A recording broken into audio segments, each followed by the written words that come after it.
वसुदेवसुतं देवं कंसचाणूरमर्दनं देवकी परमानंदं कृष्णं वंदे जगद्गुरु। गुरु ब्रह्मा गुरु विष्णु गुरुदेवो महेश्वरा गुरु साक्षात् परब्रह्म तस्मै श्री गुरुवे नमः। श्रीमद् भगवद गीता कर्मयोग पर हम चर्चा कर रहे हैं।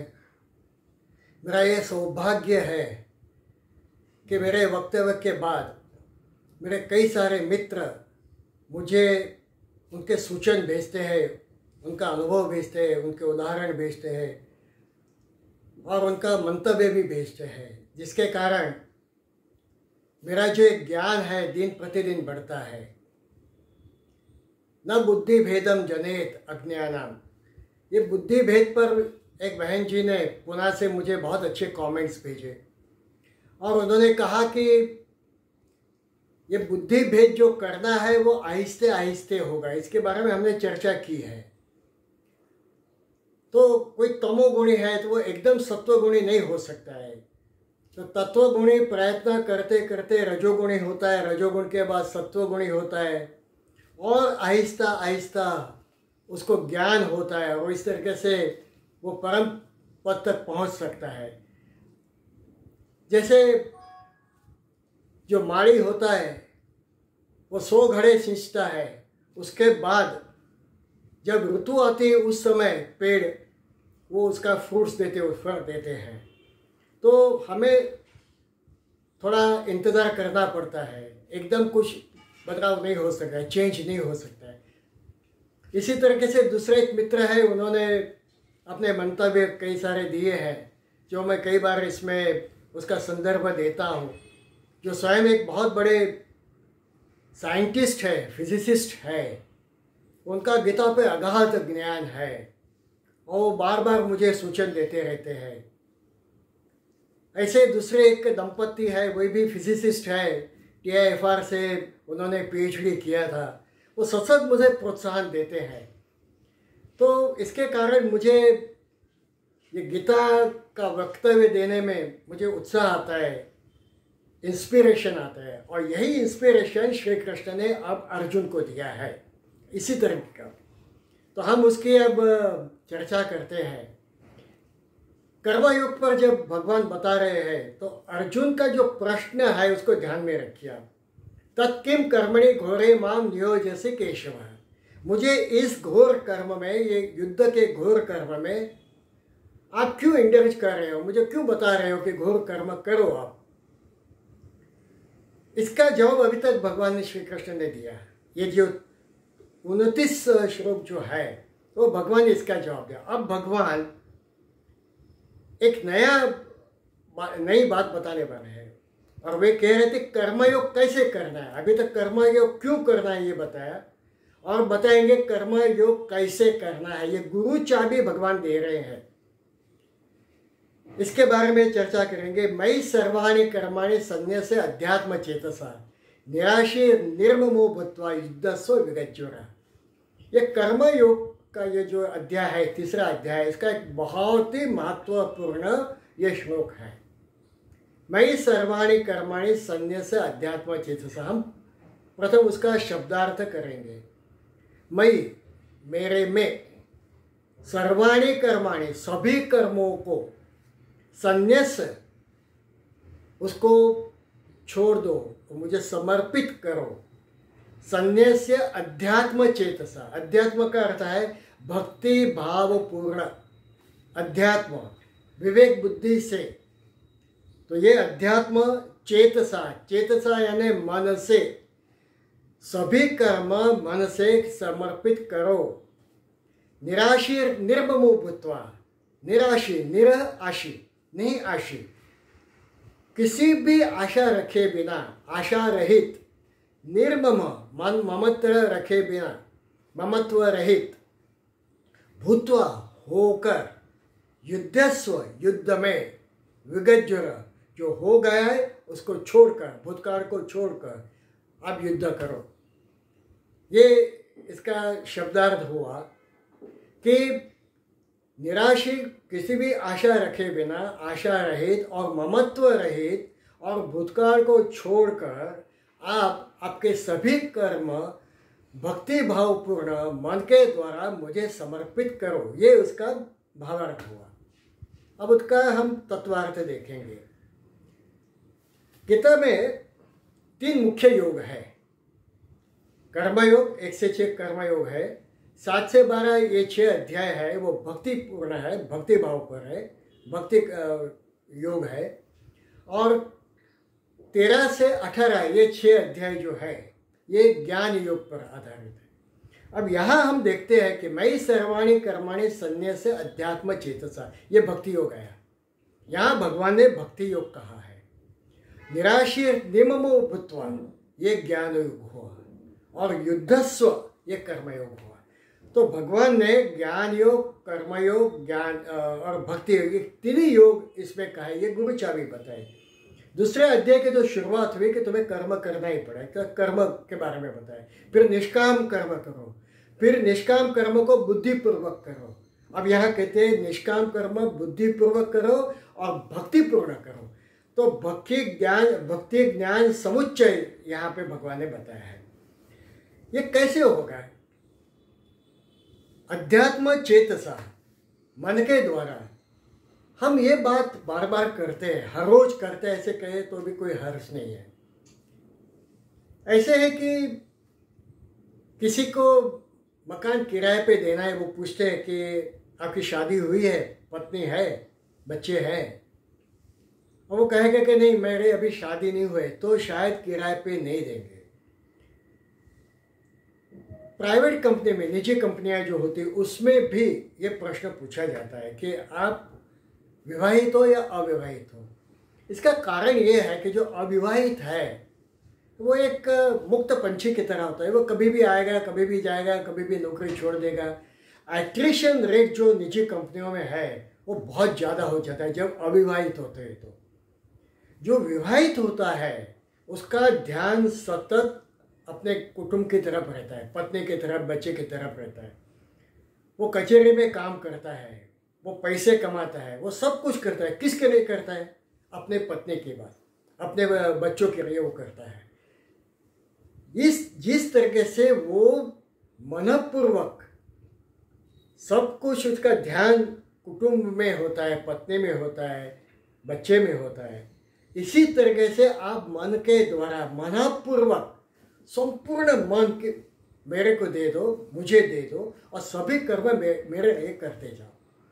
ये जो कर्म योग है, सतत भगवान को याद करके हमें कर्म करना है। भगवान सर्वोच्च है, उसको ध्यान में रखते हुए कर्म करना है। यत् यत् कर्म करोमि तद अखिलम शंभो तव आराधनम। मैं जो भी कुछ कर्म कर रहा हूँ ये भगवान तेरे लिए कर्म है, तो ये खराब कर्म होगा ही नहीं। मुझे वो सतत देख रहा है। मैं जो भी कुछ काम करता हूँ इसका हिसाब कौन रखता है? मैं भी नहीं रख सकता हूँ, मेरे कुटुंब के व्यक्ति भी नहीं रखेंगे, समाज भी नहीं रखेंगे, मित्र भी नहीं रखेंगे। मैंने कई काम उनके लिए किए हैं, कितना ध्यान में रखते हैं वो। पर मेरा जो कर्म है उसके मुताबिक जो फल देता है ये कौन दे रहा है, ये कौन ध्यान में रखता है? ये जो है ये यहाँ अध्यात्म चेतसा, मन के द्वारा हम प्रभु को स्मरण में करते, उनका ध्यान रखते हम ये कर्म करते हैं। तो ये भक्ति योग हो गया। अब भगवान कहते हैं निराशी नहीं आशी, निराशा, कोई आशा मत रखो। आशा आग्रह कर्म में से जाना चाहिए, तो बुद्धि जो होती है वो कार्य प्रवीण हो जाती है। हमें हर बार आग्रह रहता है कि मैं ये कर्म करता हूँ तो मुझे ये फल मिलना ही चाहिए, और अपेक्षा होती है कि ये कर्म मुझे, ये फल मुझे देंगे। तो निराशा ये आशा को छोड़ देना, ये यहाँ पे आया भविष्य। हम भविष्य को ध्यान में रखते हुए कर्म करते हैं कि मुझे ये I will get this kind of reward, ये छोड़ दी। क्यों दे? कि हमारी जितनी भी एनर्जी है ना, हमारा जितना भी ये हमारा जो स्पिरिट है, ये 3 में से डिसिपेट हो जाता है। वो 3 में से जाता है, एक भूतकाल में जाता है, भविष्य में जाता है और वर्तमान में जाता है। यहाँ देखिए भविष्य में मैं हर बार ये सोचता हूँ कि मुझे क्या इसका रिवॉर्ड मिलेगा, ये इसका क्या फल मुझे मिलेगा। ये जो आशा है ये आशा जानी चाहिए। निर्मम, ये ममत्व जो है, अभी की जो परिस्थिति है, ये ममत्व जो होता है वर्तमान परिस्थिति, उसका जितना हो सके इतना फायदा उठाओ। हम वर्तमान को भी छोड़ देते हैं, वर्तमान में जो हमें करना चाहिए ममत्व के कारण हम वो कर्म करते नहीं हैं। जैसे कोई जज है, कोई इंस्पेक्टर है, ममत्व आ गए तो वो कैसे कर्म कर सकेंगे। तो वर्तमान में रहते हुए भी हमें ये ध्यान में रखना है कि मैं परिस्थिति का सबसे अच्छा फायदा अपने कर्मयोग में कैसे उठा सकता हूँ। निराशी निर्मम भूत्वा होकर विगत ज्वर जो हो गया है उसका ज्वर मत रखो।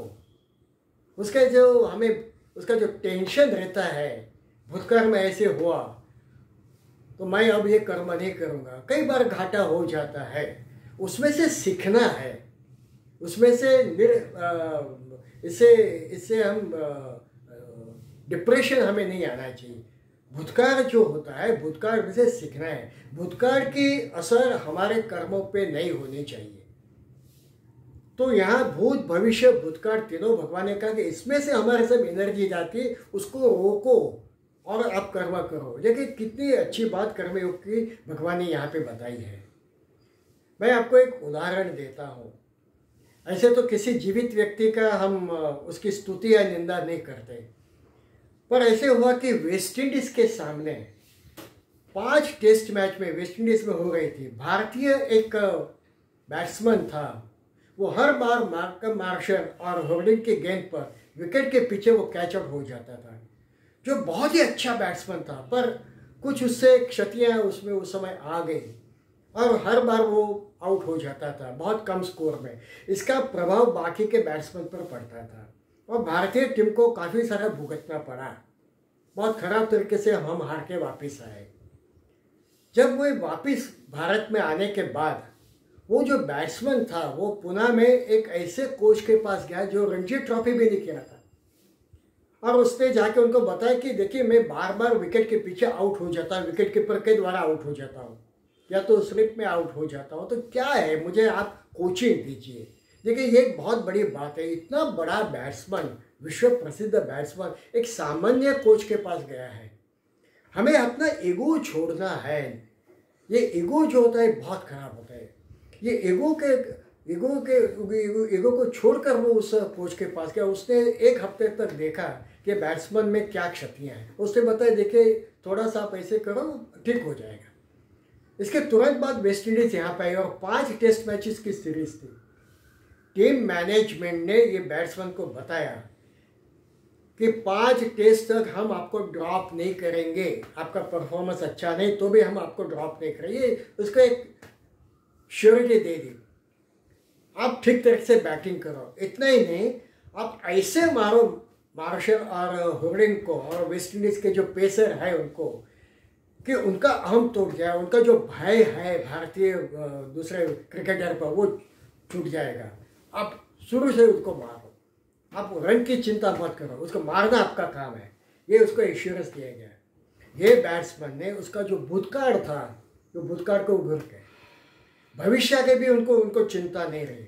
और वर्तमान में आज की जो पिच की परिस्थिति है, भारतीय प्रेक्षक है जो मुझे सतत प्रोत्साहन दे रहे हैं। जब भी प्रोत्साहन देते हैं ना तो व्यक्ति बहुत अच्छा काम करता है। कोई गायक है गा रहा है, उसको बताओ वाह आप क्या अच्छा गा रहे हो, तो देखिए उसकी तान और अच्छी आ जाएगी, उसका परफॉर्मेंस अच्छा हो जाएगा। पेंटर है, कोई भी है, उसको प्रोत्साहन देते जाओ।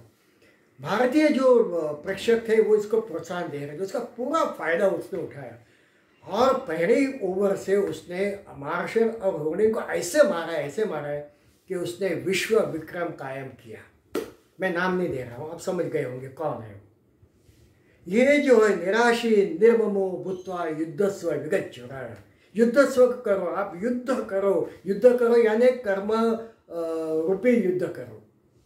आपका जो कर्म है, कर्तव्य कर्म है, युद्ध करो। ये युद्ध का प्रसंग है इसलिए युद्ध का शब्द आया।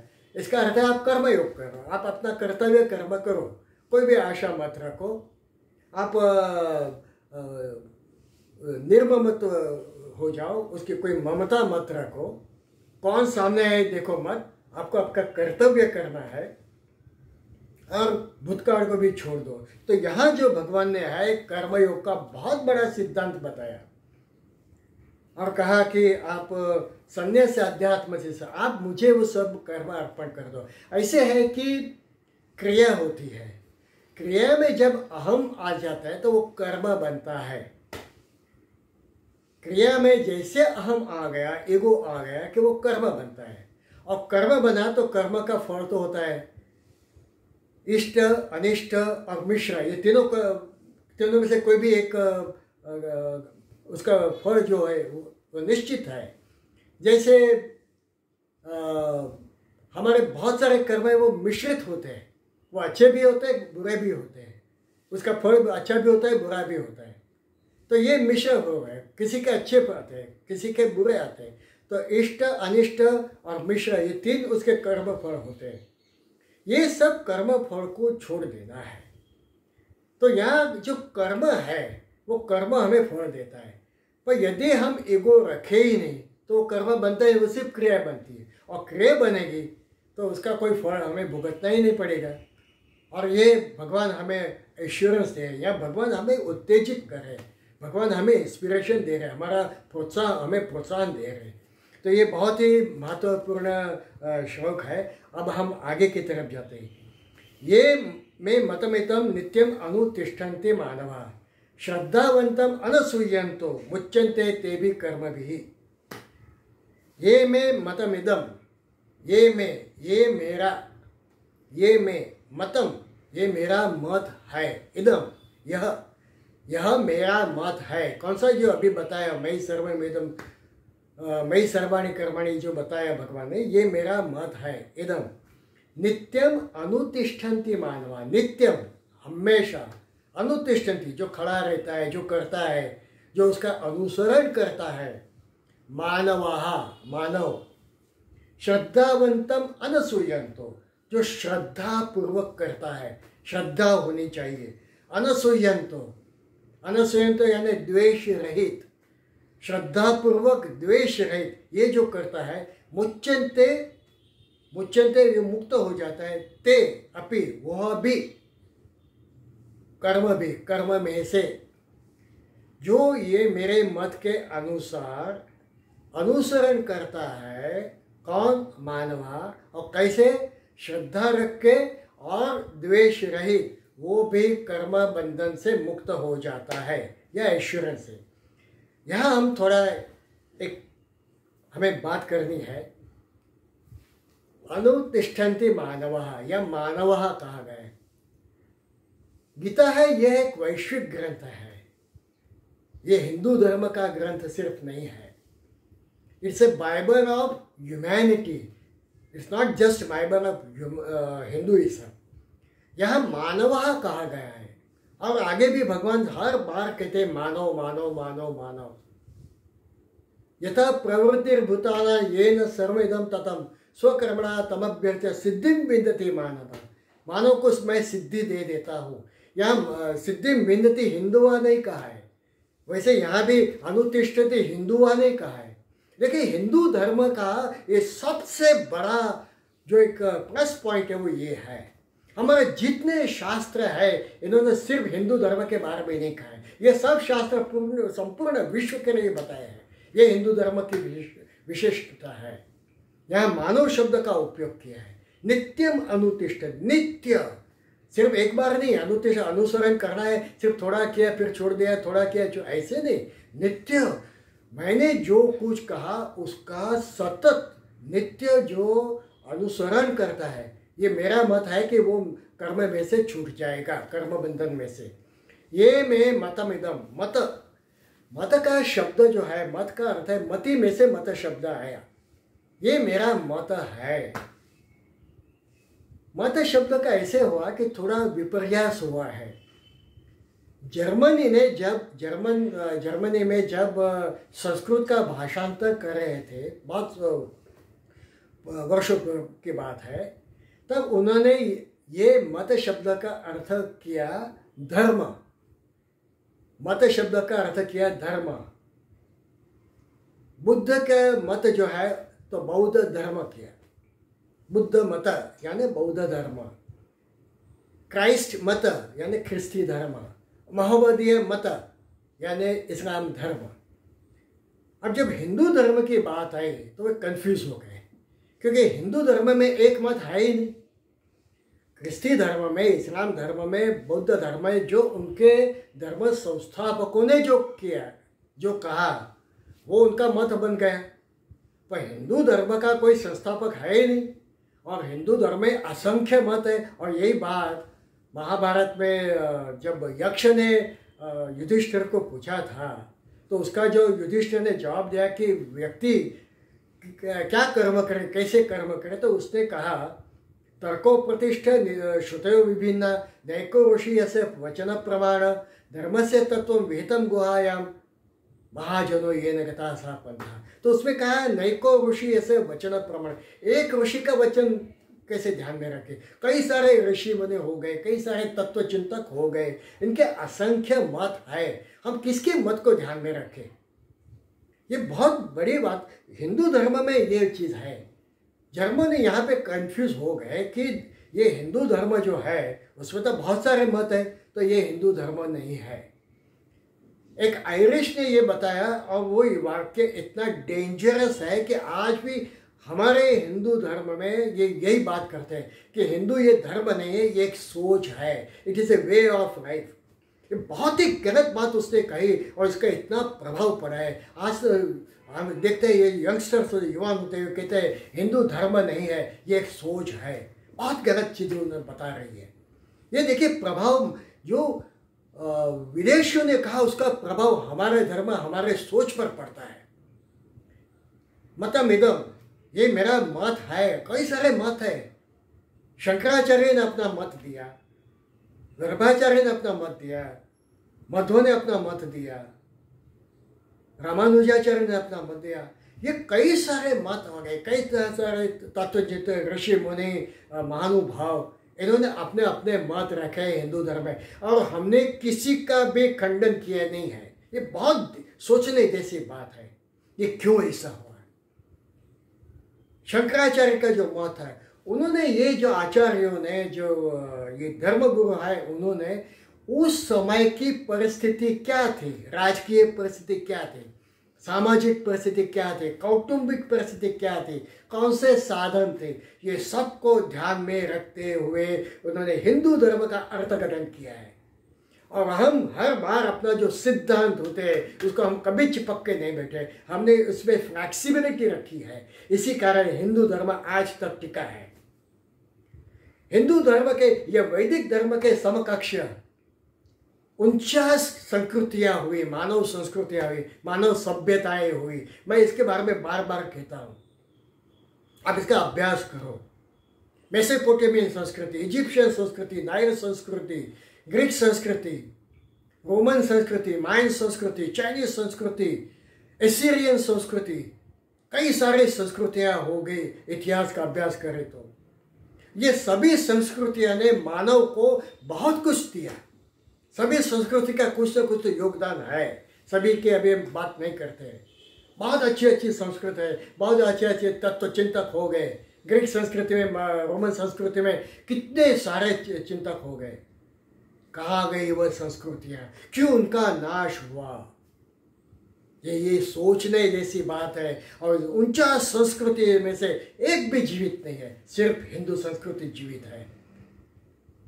हम धर्म को पकड़ के रखते हैं, इसका अर्थ हम बार बार उसमें चेंजेस करते हैं। जैसे धर्म आएगा हम फ्लैक्सिबल हो जाते हैं। ये बहुत बड़ी चीज़ बताई। कोई नदी है, सतत उसमें से पानी जा रहा है, उस नदी पे एक बांध बना दो। ये बांध बनाने के बाद नदी उसके ऊपर से जाएगी। कितना बांध आप ऊपर बनाओगे, सतत जाता है। धर्म में सतत परिवर्तन होते हैं, होने चाहिए। इतने सारे नए नए शोधें आ रही है। हिंदू धर्म है जो अपने सिद्धांत के साथ कई बार उसने उसके साथ एडजस्टमेंट किया। जैसे साउंड सिस्टम का उपयोग हम करते हैं, हमारे सभी आचार्य करते हैं, सभी धर्म प्रवचक करते हैं। विमान में से जाते हैं, सिर्फ पैदल जाना। मैं किसी धर्म की टीका नहीं कर रहा हूं, पर हम देखते हैं कि अभी जो साधन है उसका उपयोग करो ना। एक एक काल ऐसे था कि जब स्त्रियों को वेदों पढ़ने का अधिकार नहीं था। आज वेद स्त्रियां सिखा रही है। हमने कभी उनको मारा नहीं, हमने कभी उसका अपहरण नहीं किया, कभी उसका शिरच्छेद किया नहीं, हमने उनको मान दिया। ये जो चीज़ है वही समझ जैसी है। हम परिस्थिति के साथ साथ हम तो हरदम बदलते गए। किसी के मत, अपने मत को किसी पर मत थोपो, ये भगवान यहाँ पे बता रहे हैं। ये मैं मतमिदम, मेरा ये मत है अर्जुन, मैं ये समझता हूँ, आप देखो उसमें।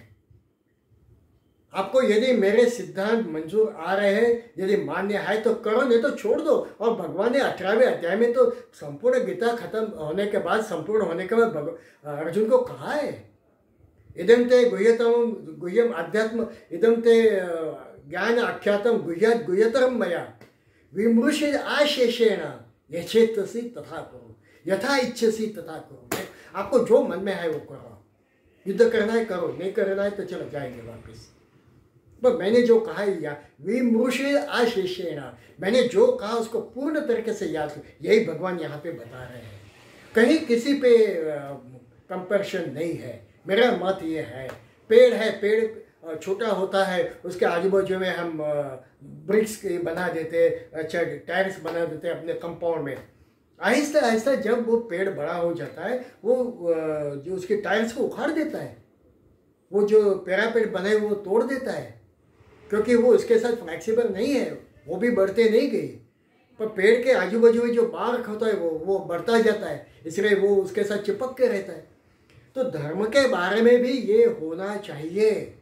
जो परिस्थिति है, सामाजिक परिस्थिति, कौटुंबिक परिस्थिति, इतने सारे साधन है, हमारे मंतव्य जो होता है प्रभु को ध्यान में रखते हुए, हमारे जो शास्त्र है उसको ध्यान में रखते हुए, उसका जो मुख्य जो गुण है उसको ध्यान में रखते हुए आप उसमें फ्लैक्सीबल बन जाओ। ये भगवान यहाँ पे बताए, ये में मदमिदम नित्यम अनुतिष्ठन्ति मानवा, जो सतत उसको, इस मानव को उस तरीके से जो कर्म करते रहते हैं, अनुतिष्ठन्ति मानव, श्रद्धावंतम, श्रद्धा रखो, विश्वास रखो, गुरु में विश्वास रखो। गुरु क्या कह रहे, क्यों हमारी शैक्षणिक पद्धति में इतनी क्षतियाँ आ गई है, क्यों गुरु शिष्य परंपरा टूट चुकी है, क्यों गुरु को, शिक्षक को, प्रोफेसर को मारा जाता है, उनका मजाक क्यों उड़ाया जाता है, विद्यार्थी काम क्यों नहीं करते, अभ्यास क्यों नहीं करते, श्रद्धा नहीं है। जो गुरु बता रहे हैं उस पर श्रद्धा ही नहीं। कोई भी व्यक्ति वक्तव्य दे रहा है उसमें श्रद्धा रखो, श्रद्धा रखेंगे तो हमें उसमें से ज्ञान प्राप्त होगा। और अनसूयंतो, द्वेष रहे, द्वेष का अर्थ है यहाँ पे दोष। हम हर एक में दोष देखते रहते हैं, इसने ये कहा है ठीक नहीं कहा, ये तो गलत कहा है, इसने ये कहा ये खराब है, ये इसने ये कहा, हम दोष ढूंढते रहते हैं। नहीं नहीं ये ऐसे नहीं, ये सिद्धांत में तो ऐसे है, ये पुस्तक में तो ऐसे ही दिया है। आप वो क्या कह रहे हैं, कौन से संदर्भ में कह रहे हैं, इसका अभ्यास करना और उसको फिर स्वीकारना तो स्वीकारो, पर उसका अभ्यास करो। श्रद्धावंत अनसूयंत, एक तो विश्वास होना चाहिए। और हमारे जितने भी शांति मंत्र है उसमें सतत बार बार ये कहा गया है, अववक्तारम अवश्रोतारम, मेरा जो वक्ता है उसको आप समृद्ध करो, उसकी रक्षा करो। अववक्तारम अवश्रोतारम, और श्रोताओं, हम जो श्रोता है हम श्रोताओं की आप रक्षा करो। यानी इसका अर्थ हमें वो ज्ञान देते जाओ। वक्ता है उसको भी ज्ञान दो, उसको बुद्धि दो, उसको शक्ति दो, हमें भी वो शक्ति दो कि हम सुन सके। ऐसे कई सारे मंत्र हैं कि हम जो भी कुछ सुनते वो भगवान तो उसको याद रखने की हमें शक्ति दे, मुझे समझने की शक्ति दे। कितने अच्छे अच्छे शांति मंत्र हैं। तो ये यहाँ पे श्रद्धावंतम अनसूयंत, वो अनसूय होना चाहिए, किसी की टीका नहीं करनी चाहिए। प्रोफेसर को हम बहुत सताते थे, अरे ये तो शर्म की बात है, उसको कुछ नहीं आता है, प्रोफेसर को कुछ नहीं आता है, क्या कैसे आप कह सकते, आपका तो अभ्यास है ही नहीं। ये जो शिक्षण पद्धति ब्रिटिश गवर्नमेंट ने, ब्रिटिशरों ने हमारे पे जो थोपी है, इससे हमारी संस्कृति में बहुत ही बिगाड़ आ गया। ये बात बार बार भगवान यहाँ कहते हैं, श्रद्धावंत अनसूयंत, मेरे में विश्वास रखो अर्जुन। मैं जो भी कुछ कहता हूँ इसको आप सोचो समझो। हम ऐसे देखें तो चित्रपट की बातें नहीं करते, पर एक बहुत ही अच्छा चित्रपट है जिसका मुख्य केंद्र स्थान में भगवद गीता है। ओ माय गॉड करके एक चित्रपट है, आपने देखा होगा सब। फिर से देखो, मैं बार बार देखता हूँ और उसमें से मुझे बहुत सारा बोध मिलता है। उसमें से उसने कहा कि नास्तिक वो है जो देखता है, वो समझता है, उसको पारखता है और तो भी उसको जो स्वीकारता नहीं, वो नास्तिक है। बहुत अच्छी डेफिनेशन दी है। और सच्चा नास्तिक ही सच्चा आस्तिक बन सकता है, क्योंकि उसमें जो डिसेक्शन है, जो एनालिसिस है, वो करने की उसमें क्षमता है। और यदि वो उसका स्वीकार करेगा, अच्छी तरीके से उसका अभ्यास करेगा और वो समझेगा कि क्या परिस्थिति है, तो वो आस्तिक बन जाएगा। कई सारे ऐसे चित्रपट हैं, हम चित्रपट की बात नहीं करते। ऐसे एक चित्रपट था, उसमें संगीतकार ने जो उस अध्यात्म के साथ जो संगीत दिया है, ईश्वर सत्य है, सत्य ही शिव है, शिव ही सुंदर है, हर बार वहाँ पे डंका बजा है। ईश्वर सत्य है, ढन, सत्य ही शिव है, ढन, शिव ही सुंदर है, ढन। डंके की चोट पर मैं बता रहा हूँ, वो कवि कह रहा है कि ईश्वर सत्य है इसलिए वो सुंदर है, सत्य शिव है इसलिए शिव सुंदर है। तो ये हमें ये भी देखना है कि कोई चित्रपट देखे उसमें से हम क्या सीख सकते हैं, उसका मंतव्य क्या है, वो कौन सा मत बता रहे हैं, उस मत को समझो, सोचो, श्रद्धा रखो कि वो जो विद्वान बता रहे हैं उसका हमें अभ्यास करना है। आय संत आय सुयंत, उसका द्वेष रहित होके जो बता रहे हैं उसको समझ के मुच्यंते कर्म भी मुच्च हो जाए, वो भी छूट जाते हैं कर्म फल में से, उसको कर्म फल बांध नहीं सकते। नहीं सर्वाणी कर्माणी जो बताया वो जो करता है और जो मेरे मत के अनुसार अनुतिष्ठन्ति, जो उसका अनुसरण करता है, नित्यम अनुतिष्ठन्ति, नित्य रूप से जिसने उसको अपनाया है, श्रद्धा वो उसका अनुसरण करते हैं, वो संपूर्ण कर्मों से छूट जाते हैं। यहाँ भगवान ने देखिए कितना एश्योरेंस दिया हुआ है, कर्म से कैसे छूटे। हर एक को है ना वो मोक्ष चाहिए। ये मोक्ष का अर्थ क्या है, हम सुनते हैं, हमें उसमें से मोक्ष चाहिए। कोई गाना सुनने जा रहे हैं, हमें उसमें से छूटना है। हम बैठे आधा घंटे तक बैठे, हमें उससे मोक्ष चाहिए। हर एक अपने अपने इसमें से मोक्ष की बात करता रहता है। यहाँ भगवान कहते हैं तू कर्म फल में से तुझे जो भय है कि कर्म मुझे ये बंधन करता हो जाएंगे और मैं नरक में जाऊँगा, और ये सब जो बातें उसने प्रथम और दूसरा अध्याय में कही है, यहाँ उसका भगवान जवाब दे रहे हैं और कर्म कैसे करना है। तो इस तरीके से भी हम कर्म कर सकते, ये सब हमारे लिए नहीं है, भगवान जो बता रहे। तो हम हिंदू धर्म को समझे, भगवान के मत को समझे, उसका अभ्यास करें, उस पर श्रद्धा रखें, तो हम कर्म फल में से छूट जाएंगे।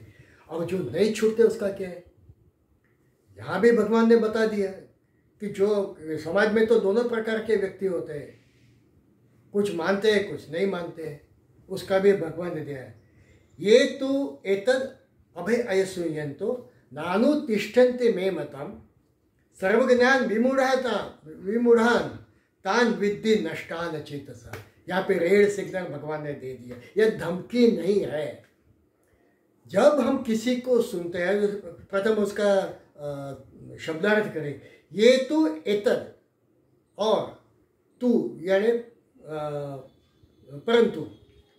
परंतु जो मैंने ऊपर जो कहा, इसको जो ध्यान में ले, एतद इसको अनसूयंतो अभ्यसूयंतो, जो उसको उसमें दोष देखता है, हर चीज़ में दोष देखना, नेगेटिव एटीट्यूड। भगवान यहाँ पे पॉजिटिव एटीट्यूड बता रहे हैं। इतनी नेगेटिव एटीट्यूड है, बच्चे से लेकर हम हर बार नेगेटिव बात करते हैं। अयस्यंतो नानुतिष्ठ न अनुतिष्ठन्ति, जो उसका अनुसरण करता नहीं है, मैं मतलब मेरे मत का जो अनुसरण करता नहीं है। सर्वज्ञान विमूढ़ान, सर्व ज्ञान है उसके पास, PhD हुआ है, बहुत अच्छा एक्सपीरियंस है, सब कुछ है, पर वो क्या है, मूढ़ान, वो मूढ़ है, मूर्ख है। तान विद्धि, उसको समझो, नष्टान चेतस, उसकी बुद्धि भ्रष्ट हो गई, वो नष्ट हो गया समझो। नश्यंती नहीं कहा है, नष्टान, उसका नाश हो गया ही समझो आप। देखिए यहाँ भगवान कहते हैं परंतु जो मनुष्य मुझ में दोषारोपण करते हुए मेरे इस मत के अनुसार नहीं चलते, उसका अनुसरण नहीं करते, उन मूर्खों को तू संपूर्ण ज्ञानों में मोहित और नष्ट हुए ही समझ। भगवान ने जो ये बात बताई उसका जो अनुसरण नहीं करते, भगवान ने कहा कर्मयोग कर, कर्मयोग नहीं करता है, मुझे नहीं करना है। भगवान कौन कहने वाले हैं? ये पंडित कौन कहते हैं मैंने मुझे नहीं करना है? यदि आप उस सिस्टम को नहीं समझोगे क्या होगा? देखिए, 2 आतंकवादी थे, वे बम बनाने के रेसिपी उठा के आए, बम कैसे बनाना है। तो आजकल तो हर एक चीज़ की रेसिपी आती है, उसके साथ वो गाइडलाइंस आती है, टूर किट आती है।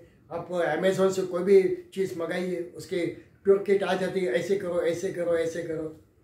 तो वे दोनों वो बम बना रहे थे, बम बनाया, उसमें बताया था कि इस वायर को इसके साथ मत जोड़ना। तो उन्होंने जो उससे क्या कुछ नहीं होता है, जोड़ दो, एकदम बम फूट गया, दोनों के दोनों मारे गए। हम यही करते हैं, जो हमें बताया गया है हम उसका अनुसरण करते नहीं, हम उसका विरोध करते हैं, हम अपने ही बात को आगे दे। क्यों? ईगो के कारण। मैं तो पीएचडी हुआ हूँ, मैं इतना कुछ पढ़ा हूँ, मैं इतनी सारी दुनिया घूम के आया हूँ। ये ईगो जो है ना, ये ईगोसेंट्रिक, ईगो और ईगोसेंट्रिक, मैं और मेरापन, इससे सत्यानाश हो जाता है। Ego stinks. ये ईगो हर बार हम अपने कंधे पे रख के हम जाते हैं, मैं कौन हूँ, मैं। ये मैं जो होता है, मैं इतना सब कुछ करता हूँ। गुरुदेव स्वामी जी को कहते हैं हम कि मैं इतना कुछ करता हूँ तो भी मैं दुखी क्यों? क्योंकि तेरे पास ईगो है, वो ईगो स्टिंक हो रहा है तेरा, उसमें से गंध आ रही, दुर्गंध आ रही है। ईगो का अर्थ है जो भूतकाल में हो गया, विगत ज्वर जो अभी भगवान ने बताया, वो विगत ज्वर होता ही नहीं हमारा। हम भूतकाल को ध्यान में रखते हैं, मैंने ये किया, मैंने वो किया, ये वो सतत हम कैरी करें, इसमें से ईगो बनता है। और हम ईगो सेंट्रिक होते हैं कि मुझे कोई बता नहीं सकता, मुझे मत बताओ, मुझे मत सिखाओ, मुझे सब कुछ आता है। ये जो है ज्ञान, सर्वज्ञान विमूढ़ान तान विद्धि नष्टान चेतस। तो इसको यही समझ के उसका नाश हो गया है, समझो। इसलिए भगवान ने यहाँ पर जो बातें कही है कि मेरे मत को आप समझो, मैंने जो भी कुछ कहा है उसका अनुसरण करो। मैंने बहुत सारा अभ्यास करके बताया, और भगवत गीता के इतने सारे, इसकी सारी टीकाएँ हैं, इसकी इतने सारे, हर एक कोई दूसरे तरीके से बता रहे हैं। कोई कहता है ये द्वैतवाद है, कोई कहता है अद्वैतवाद है, कोई कहता है विशिष्टाद्वैत है। ये हम हर बार उसको ठीक तरीके से समझे, कौन सी परिस्थिति में बताया गया। महाभारत में क्या परिस्थिति थी? महाभारत के अंदर ये सभी जो जितने महानुभाव थे, ये अधर्म को साथ दे मारना पड़ा। इसका अर्थ है कि हम अपने घर में जो बुजुर्ग है उसको मारे, जो अधर्म का साथ दे रहे उनको मारना पड़ेगा। जो अभी भी आपके पास दिव्यास्त्र है छोड़ने पड़ेंगे। कर्ण को मारा, भगवान को तो कर्ण के साथ बहुत अच्छी दोस्ती थी। आपको कर्मयोग करना है, आपको समाज को बचाना है, विश्व को बचाना है। तो ये सब बातें भगवान ने यहाँ पे कही है। और आगे का जो श्लोक है, सदृशम चेष्टते स्वस्य प्रकृति ज्ञानवान भी प्रकृति में यान्ति भूतानि निग्रह किम करिष्यति। क्यों निग्रह कर रहे हो? हट क्यों पकड़ के बैठे हो आप? ये क्यों हो रहा है? हम इतने अपना ईगो को पकड़ के रखे हैं। निग्रह हम किम करिष्यति, भगवान ने 18वें अध्याय में भी ये बात कही है। तो अभी समय हो गया है, हम यहाँ समाप्त करते हैं। मैंने जो कहा इस पर आप ध्यान दो कि भगवान क्या बता रहे हैं, हमारा हिंदू धर्म क्या है। हम दूसरे धर्म की टीका नहीं कर रहे, पर हिंदू धर्म की जो विशेषताएं हैं वो ये है। और ये मेरे पाकिस्तानी दोस्त ने मुझे बताया था विदेश में कि देखिए हमारा जो धर्म है, हम एक ही सिद्धांत को पकड़ के बैठे, तब हिंदू धर्म जो थे इतना फ्लैक्सीबल है, आप कितने सारे फ्लैक्सीबल हो तो आपका धर्म का कभी नाश नहीं होगा। ये उसने मुझे पाकिस्तानी मुझे बताया था। तो ये जो बात है इसका आप विपर्यास मत करो, उनको ठीक तरीके से समझो। यदि कुछ मेरे से गलती हो गई है तो मुझे क्षमा करना। हम इसके बाद फिर से मिलेंगे। ओम पूर्णमद पूर्णमिदं पूर्णात् पूर्णमुदच्यते पूर्णस्य पूर्णमादाय पूर्णमेवावशिष्यते। ओम शांति शांति शांति। हरि ओम। श्री गुरुभ्यो नमः। हरि ओम।